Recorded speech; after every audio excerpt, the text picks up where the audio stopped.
네, 차장님 2008년 2월부터 2012년 1월까지 당시 대통령실 대외전략비서관이셨죠? 맞습니다. 네.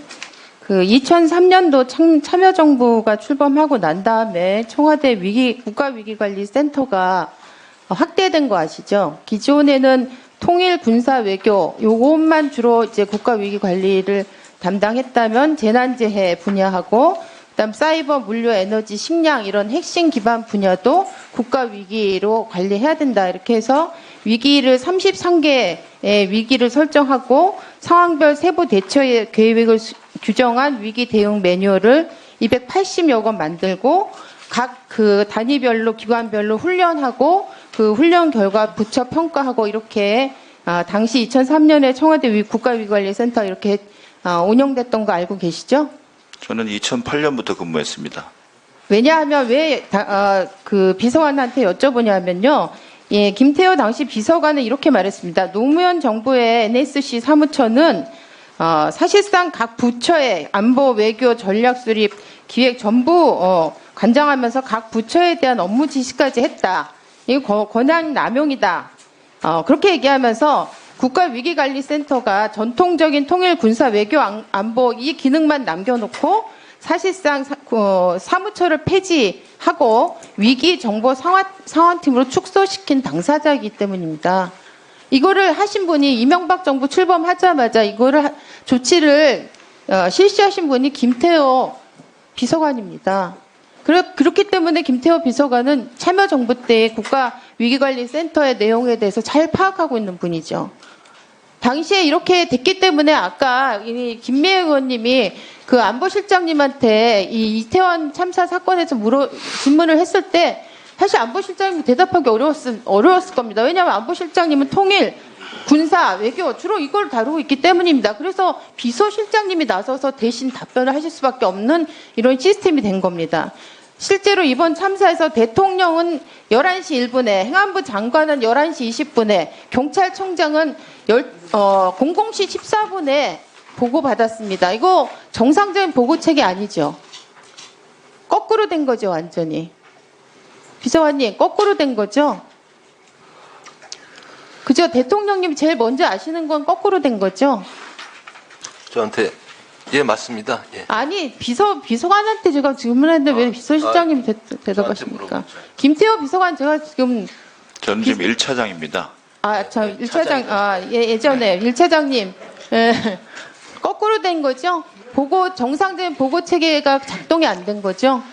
대통령이 먼저 알게 된 건 잘못된 것이고 그렇죠. 그러면 아까 잘못 국가 말씀하신 게 재난에 있습니다. 대한 컨트롤 타워가 제대로 가동되고 있지 않았다는 거잖아요. 그죠? 이명박 정부가 인정하죠? 끝날 때는 국가위기실로 확대 개편돼 있었습니다. 그렇지 않습니다. 맞습니다. 제가 아까 말씀드린 것처럼 위기정보 상황팀으로 축소했고요. 그 그건 재난과 2008년도 관련된 일입니다. 대응은 그거는 행안부로 넘겨버렸습니다. 그래서 저는 이번 이태원 참사에 관련해서 전반적인 국가의 재난 위기 관리 대응에 이런 컨트롤 타워가 제대로 작동할 수 있도록 제대로 또 구성이 될 수 있도록 하는데 결정적인 방해를 했던 2008년도에 김태호 차장님은 굉장히 큰 특별한 책임감을 느껴야 된다고 생각합니다. 그다음 비서실장님께 여쭙겠습니다. 실장님 만일의 경우요 실장님 가족분들이요 저녁 식사하고 나서 동네 산책길을 산책하고 있는데 갑자기 누가 나타나서 실장님 가족을 마구 패서 가족 중에 누구는 이뚝 부러지고 누구는 머리도 깨지고 그중에 누구는 또 죽었어요. 이런 상황이 만일 벌어졌다고 생각해 보세요. 그런데 그 폭력을 가한 사람이 실장님 가족들한테 와서 제대로 된 사과를 하지 않고 교회나 절이나 성당이나 혹은 자기 회사 사무실에서 직원들하고 회의하면서 내가 미안했다. 앞으로는 그런 일이 없도록 하겠다. 이렇게 얘기하면 이거 진정한 사과라고 받아들일 수 있습니까? 있습니까? 없습니까? 지금 비유가 좀 잘못되신 것 같습니다.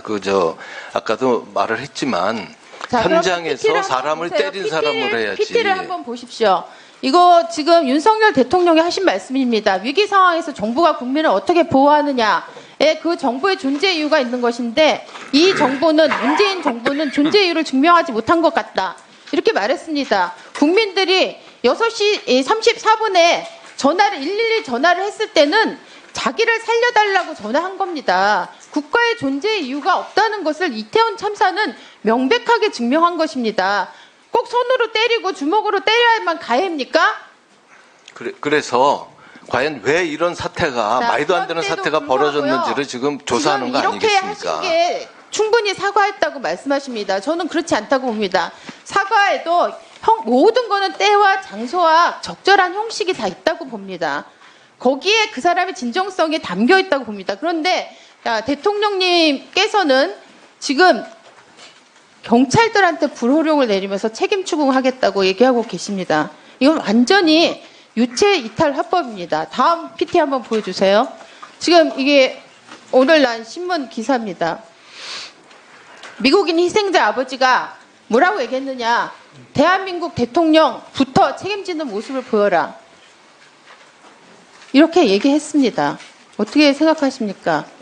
지금 말단 소방서장이나 말단 경찰서장이나 이런 사람들한테 책임을 묻고 실체적 진실 얘기하면 현장에 가까운 부분만 얘기할 수밖에 없습니다. 실체적 진실은 그 당시에 그 몇 명을 PCR 했는지 몇 명의 기동대를 배치했는지 이런 것만 지금 찾겠다는 건데 그렇지 않습니다. 그렇지 않습니다. 피해 그렇죠. 당사자들은 이거에 가장 커다란 책임을 가진 사람들이 책임지는 모습을 통해서 정말로 사과받고 치유되고 그다음 용서가 가능한 겁니다. 이런 부분에 대해서 생각하셔야 됩니다. 저는 소방서장이나 용산구청장이나 서울경찰청이나 경찰청 상황관리관 이런 사람들 대기발령하고 책임지게 하고 서울시장, 서울경찰청장, 경찰청장, 의원부 장관, 국무총리 그리고 대통령님도 대통령의 지위에 맞게 합당한 방식으로 책임져야 된다고 생각합니다.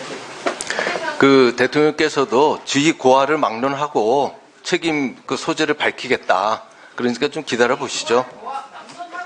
말단이라고 해서 죄가 없는 것도 아니고 높은 자리라고 해서 또 그 죄가 있는 것도 아니고 그러니까 좀 예? 가해를 한 사람한테 수사를 하라고 얘기할 수 없는 겁니다. 그죠? 그런 사람들한테 정확하게 지금 경찰 아니면 수사를 할 데가 없습니다. 왜 없습니까? 국정조사도 있고 특검도 있죠. 국정조사는 강제 수사가 아니잖아요. 특검을 하면은 지금부터 또 특검 형성하고 하면은 또 한 달이 걸릴 텐데 일단 이게 부족하면